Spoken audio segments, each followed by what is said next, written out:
کیا آپ کو معلوم ہے جب کعبہ شریف کی دوبارہ تعمیر کی گئی تو اس کی تعمیر میں لگنے والے مال کو جمع کرنے کے لیے کیا اعلان کیا گیا؟ اعلان ہوا کہ کعبہ شریف کی تعمیر میں صرف حلال اور پاک مال ہی لگایا جائے گا۔ سود، جنا اور جوا جیسی حرام کمائی اللہ کے گھر میں نہیں لگائی جائے گی۔ اسی وجہ سے جب حلال مال کم پڑ گیا تو کعبہ شریف کو حضرت ابراہیم علیہ السلام کی بنیاد سے تھوڑا چھوٹا بنا دیا گیا اور حتیم والا حصہ باہر رہ گیا۔ اسی سے ہمیں پتہ چلتا ہے کہ حرام کمائی اللہ کے گھر میں لگانا جائز نہیں۔ لیکن آج کل لوگ مسجد میں بیٹھ کر جمعہ کے دن سیکھی دکھاتے ہوئے یہ کہتے ہیں کہ یہ 50,000 روپے مسجد کے لیے میری طرف سے۔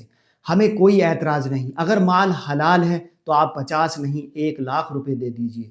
لیکن اگر آپ یہ سوچتے ہیں کہ آپ کے سود کے پیسوں میں سے کچھ مال مسجد میں دینے سے آپ کا مال حلال ہو جائے گا تو یہ آپ کی خوش فہمی ہے۔ خدا کے لیے آپ سے یہ اپیل ہے کہ مسجد میں یہ حرام کمائی بالکل نہ دیں۔ دوستو، اس ویڈیو کو میری زیادہ سے زیادہ دوسرے مومن بھائیوں تک ضرور پہنچائیں، کیونکہ اگر مسجد میں اے سی نہیں ہے تو چلے گا، مسجد میں پنکھے نہیں ہیں تو چلے گا، لیکن حرام کمائی مسجد میں لگے یہ ہمیں کسی قیمت برداشت نہیں ہے۔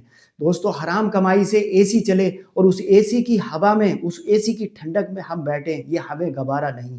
ہم گرمی میں نماز پڑھ سکتے ہیں لیکن اس سود کی کمائی سے اے سی لگے ہوئے میں بیٹھ کر نماز نہیں پڑھ سکتے۔